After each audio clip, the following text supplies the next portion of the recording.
This is Vinod Mishra. मेरे YouTube channel reasoning bye Vinod Mishra पे आपका स्वागत है। आज से मैं इस सेशन में रीजनिंग के कुछ नए कंसेप्ट्स आपके सामने लाने की कोशिश में लगा हूँ। मेरी कोशिश यहाँ पे ये रहेगी जैसे कि 4 या 5 क्वेश्चन से डेली ला के मैं आपके सामने यहाँ पे डिस्कस करूँ। चाहे वो बैंकिंग का हो सकता है, चाहे वो SSC का हो सकता है, चाहे वो रेलवे ग्रुप डी का हो सकता है, UPSI का हो सकता है।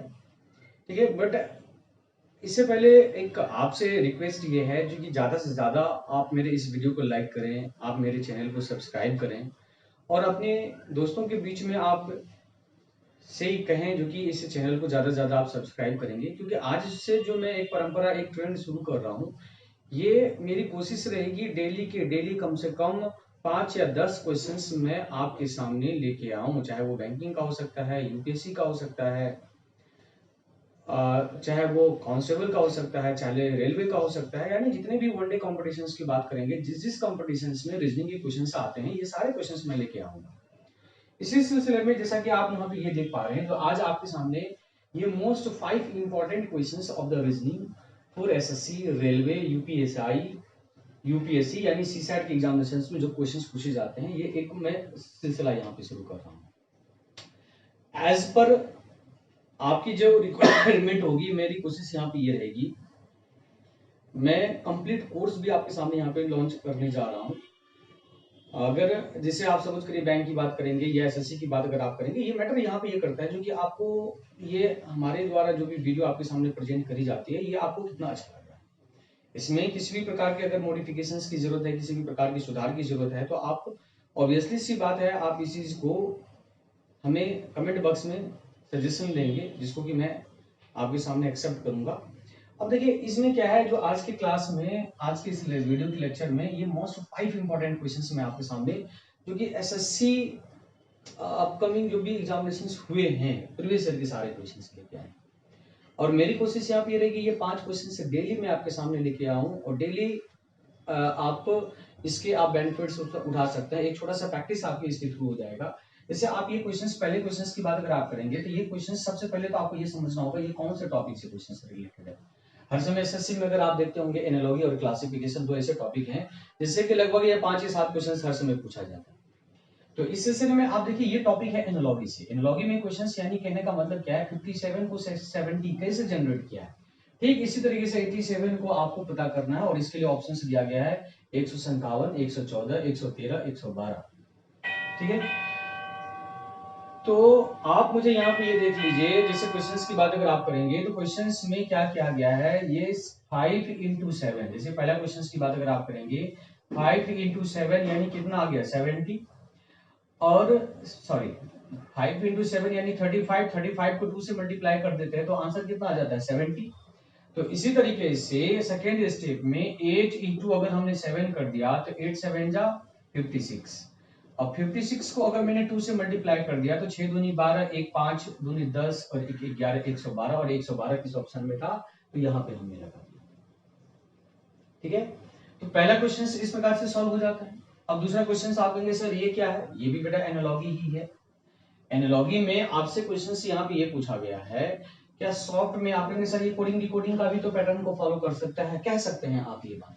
बट एक्चुअली क्या है, यहाँ पे जो क्वेश्चंस हैं, ये एनालॉजी SSC पैटर्न के क्वेश्चंस हैं। ये बैंकिंग में क्वेश्चंस नहीं आते हैं, ये एनालॉजी में क्वेश्चंस आते हैं।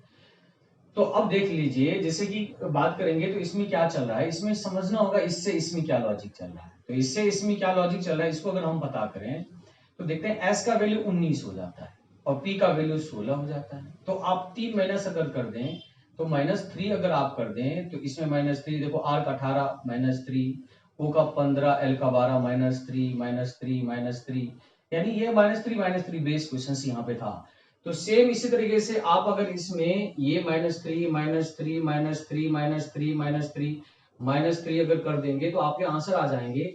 तो डी का आंसर अगर में -1 कर देते हैं, तो डी का वैल्यू 4 होता है, ए आ जाएगा पहला लेटर, ये तो कंफर्म है।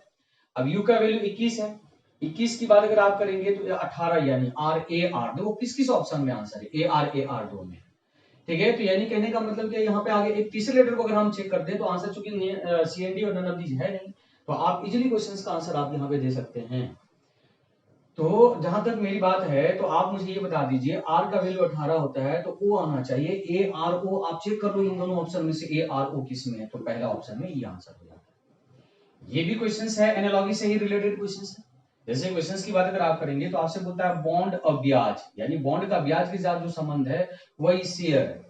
अब देखो बॉन्ड, यानी बॉन्ड अगर खरीदते हैं तो उसमें आपको क्या मिलता है, इंटरेस्ट मिलता है। अगर आप शेयर खरीदते हैं तो उसमें क्या मिलता है, लाभांश मिलता है।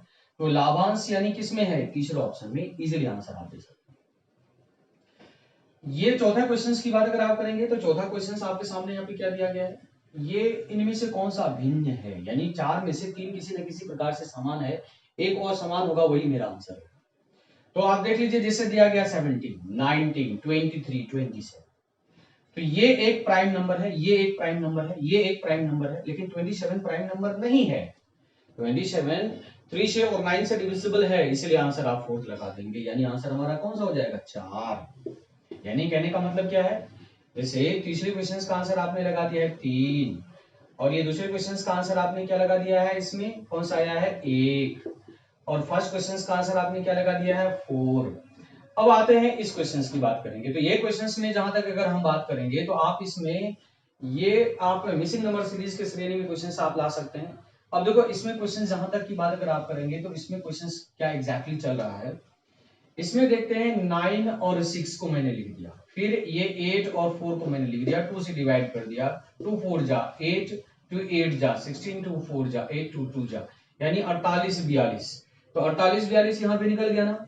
तो इसी तरीके से ये 7 8 और 3 6, 7 8 और 3 6 की बात अगर आप करेंगे तो इसको अगर आप 2 से डिवाइड कर देते हैं यहाँ पे, तो 2 3 जा 6, 3 9 और 2 1 जा 2 8, 3 9 1 8, 3 9 1 8 किस ऑप्शन में, ये है। तो आपके सामने मैंने आज क्या किया है, सिर्फ ये 5 क्वेश्चंस आपके सामने लेके, जो कि एसएससी के और रेलवे के एग्जामिनेशंस में पूछा गया क्वेश्चन है, वही मैं आपके सामने लेके आया हूँ। तो आप ही बता दो, अगर अच्छी प्रैक्टिस करी जाए तो एसएससी में जैसे कि 25 क्वेश्चंस आते हैं, आपके लिए टाइम दिया हुआ रहता है ऑलमोस्ट कितना, ऑलमोस्ट ये मान के चलिए 15 मिनट का टाइम बचता है। तो 15 मिनट में 25 क्वेश्चंस बहुत हार्ड टास्क नहीं है, इजीली किया जा सकता है। मैं अगर आपको बताऊं, अगर अच्छी खासी प्रैक्टिस अगर हो जाए तो आप 10 से 12 मिनट में आप 25 के 25 क्वेश्चंस आप करके निकल सकते हैं। ठीक है, ये हमारा वीडियो आपके लिए कितना हेल्पफुल है, इसको मुझे आगे कंटिन्यू रखना चाहिए, नहीं रखना चाहिए, या इसमें किसी भी तरीके का अगर कोई भी आप अमेंडमेंट चाहते हैं, सुधार चाहते हैं, तो वो चीज बिल्कुल एक्सेप्टेबल होगा। ठीक है, आप ज्यादा से ज्यादा मेरे चैनल को सब्सक्राइब करें, आप वीडियो को लाइक करें। अगर पर्सनल कोई सजेशन है तो वो सजेशंस भी आप मुझे दे सकते हैं। मेरा कॉन्टैक्ट नंबर है ये 9506821111, यानी 9506821111। ठीक है, 4 बार 1 है। इस नंबर पे भी आप मुझे पर्सनल कांटेक्ट कर सकते हैं। अगर आपको फर्दर कोई डिटेल कोर्स की जरूरत पड़े तो वो कोर्स के लिए भी एक्सेप्टेबल होगा। Okay, thank you, take care.